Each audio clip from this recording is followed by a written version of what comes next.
வயநாடுல நடந்து கொண்டிருக்கக்கூடிய அந்த ஒரு மிகப்பெரிய கொடூரமான நிகழ்வுகளை நம்ம பார்த்துட்ருக்கோம். இந்த நேரத்தில் கேரள தலைமைச் செயலகம் ஒரு ஆர்டரை போட்டிருக்காங்க. என்ன போட்டிருக்காங்க அப்படின்னா, கேரளாவில் இருக்கக்கூடிய எல்லா சயின்ஸ் அண்ட் டெக்னாலஜி இன்ஸ்டிடியூஷன்களும் யாருமே அந்த வயநாடில் இருக்கக்கூடிய மேப்பாடி அப்படிங்கிற அந்த பஞ்சாயத்திற்கு செல்லக்கூடாது. அங்கே போய் அங்கே என்ன சேதாரம் நடந்திருக்கிறது, எதனால் அந்த போன்ற ஆராய்ச்சிகள் எதுவும் மேற்கொள்ளக்கூடாது, அவங்கள ஃபீல்டுக்கு அனுப்பக்கூடாது அப்படின்னு நீங்கள் யாரும் போகக்கூடாதுன்னு ஒரு தடை விதிச்சிருக்காங்க. இந்த தடை வந்த உடனே எதனால் அந்த தடைங்கிறதுக்கு ஒரு விளக்கமும் சொல்லியிருக்காங்க. ஏன்னா இந்த இன்ஸ்டிடியூஷன்ஸ்லாம் அங்கே வந்த உடனே அவங்க அதை பற்றின ரிசர்ச் பண்ணி எதை பற்றியும் யோசிக்காமல் யார்கிட்டையும் எதுவும் கேட்காம அவங்களுடைய ஒப்பீனியன் அண்ட் அவங்களுடைய கமெண்ட்ஸ் எல்லாம் அவங்க மீடியாவில் வெளியிடுவாங்க அப்படிங்கிற மாதிரி சொல்லி இதை தடை வச்சுருக்காங்க. ஆனால் இதற்கு நிறைய எதிர்ப்பு வந்தோடனே, இதை பற்றி நிறைய கேள்விகள், சர்ச்சைகள், எதிர்ப்புகள் எல்லாரும் வந்தோடனே உடனடியாக சில மணி நேரத்திலேயே இந்த உத்தரவு வாபஸ் வாங்கப்பட்டிருக்கிறது. Communist true to its philosophy. இதுக்கு முன்னாடி கம்யூனிஸ்ட் இருக்கும் வர ரஷ்யாவுக்குள்ளே என்ன நடந்ததுன்னு வெளியில் தான் உலகத்துக்கு தெரியுமா? தெரியாது. சைனாவில் என்ன நடக்குதுன்னு எல்லா உலகத்துக்கும் தெரியுமா? இப்போ வரைக்கும் தெரியாது. சைனாவில். நார்த் கொரியா தெரியாது. ஆனால் என்ன ஒரு கொடுமைன்னா, இவனுங்க தான் ஜனநாயகத்தை பற்றி பேசுகிறவனுங்க இந்த நாட்டில். ஸோ இவனுக்கு என்றைக்குமே இவனுக்கு டிரான்ஸ்பரன்சி கிடையாது. மனுஷன் செத்தாலும் உயிரோடு இருக்கிறான், அவனை பற்றி எனக்கு கவலை கிடையாது.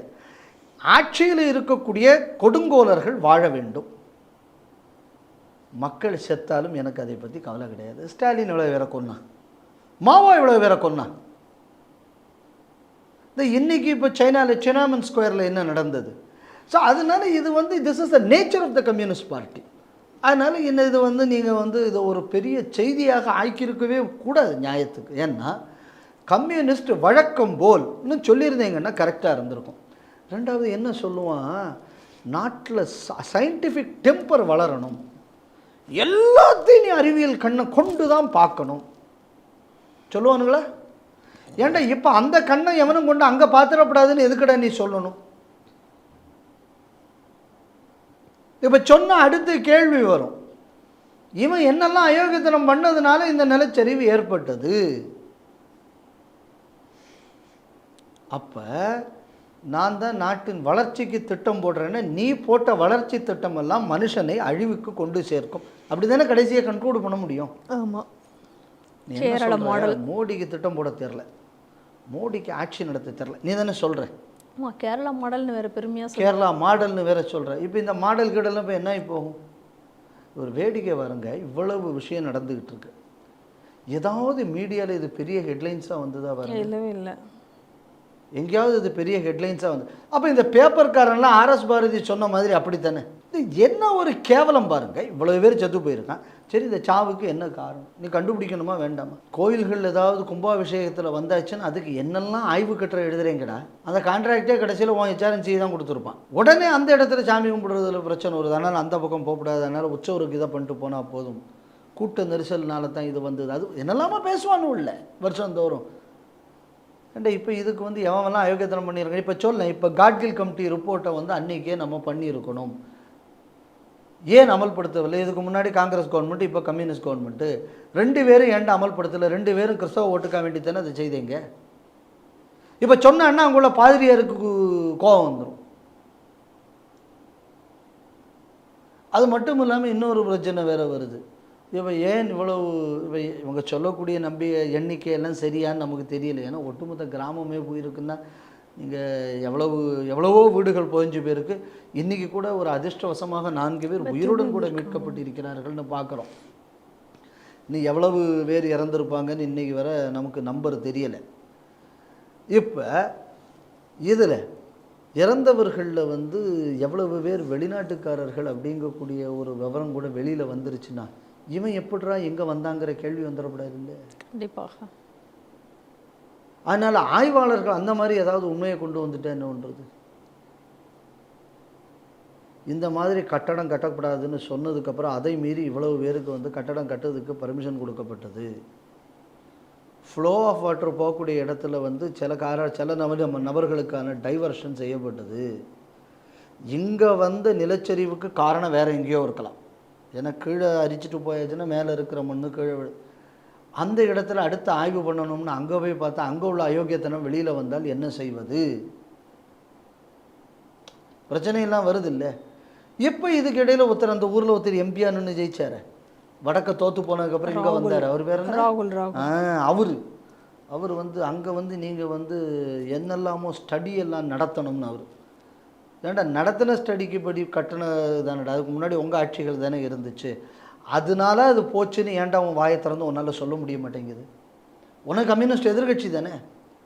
உனக்கு அவன் எதிர்கட்சியாக இருக்கும்போது கூட அவன் இந்த அயோக்கியத்தனத்தை பண்ணியிருக்கான், அதனால தான் இந்த நிலச்சரிவுன்னு ஏன் உன்னால் சொல்ல முடிய மாட்டேங்குது? அவன் நீ அந்த அயோக்கியத்தனத்தில் பங்கு வச்சுருக்கேன்னு தானே அர்த்தம். அப்போ யார் இப்போ அறிவியலுக்கு எதிரானவர்கள்? நீ என்னவோ சொன்னிய மோடி அரசு வந்த அப்புறம் சயின்டிஃபிக் டெம்பர் கெட்டு போச்சு, அது கெட்டு போச்சு, இது கெட்டு போச்சு. ஒரு சயின்டிஃபிக் ஸ்டடிக்கு ஒரு நாள் இதை ஏன் ஓப்பன் அப் பண்ண விட முடியலை? அப்போ அறிவியலுக்கு விரோதமானவர்கள் யார்? அதனால தான் நாங்கள் என்ன சொல்கிறோம், இப்போ இருக்கக்கூடிய எல்லா பாடத்திட்டங்களையும் மாற்றணுங்கிறோம். இதை ஹிஸ்ட்ரிலையும் லிட்ரேச்சர்லையும் தான் இவங்க அயோக்கியத்தனம் பண்ணியிருப்பாங்கிறது கிடையாது. இதில் கூட எதெல்லாம் சொல்லிக் கொடுக்கறதுல என்னென்ன முக்கியமான சில விஷயங்களை கூட இவர்கள் மாற்றியிருக்கலாம். ஏன்னா இதனால் கூட மக்களுக்கு கொஞ்சம் அறிவு வளர்ந்துருச்சுன்னா என்ன பண்ணுறது? அதனால் சில பாடங்கள் வேண்டுமென்றே கூட இவர்கள் நீக்கியிருக்கிறார்களா அப்படின்னு நம்ம பார்க்கணும். ஏன்னா என்விரான்மெண்ட் சயின்ஸுக்கு எந்த அளவு இதில் முக்கியத்துவம் கொடுக்கப்பட்டிருக்கிறது என்று தெரியவில்லை.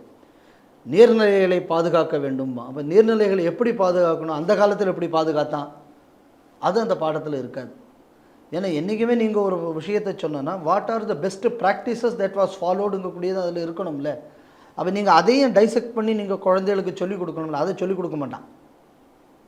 அதை சொல்லிக் கொடுத்தா இந்தியாவில் இருக்கிறவன் அறிவியலில் முன்னேறி இருந்தாங்கக்கூடிய ஒரு பெருமிதை உணர்வு ஹிந்துவுக்கு வந்துடும். அது வந்துடக்கூடாது. இவன் அதிலே அரசியல் பண்ணுறவன் இன்றைக்கி என்ன பண்ணியிருக்கான், நீ இந்த மாதிரியெல்லாம் பண்ணவே கூடாது.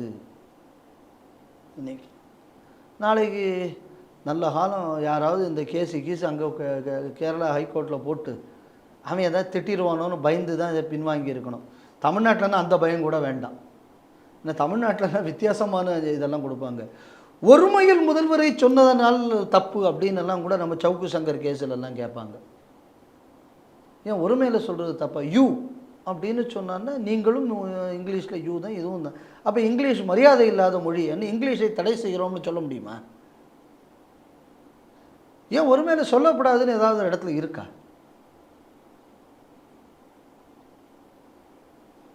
ஏன்னா எல்லாரையும் என்ன ஒருமையில் தானே திமுககாரன் தெருவா பேசுகிறான். கவர்னர் அவரை ஒருமையில் தானே பேசுனீங்க.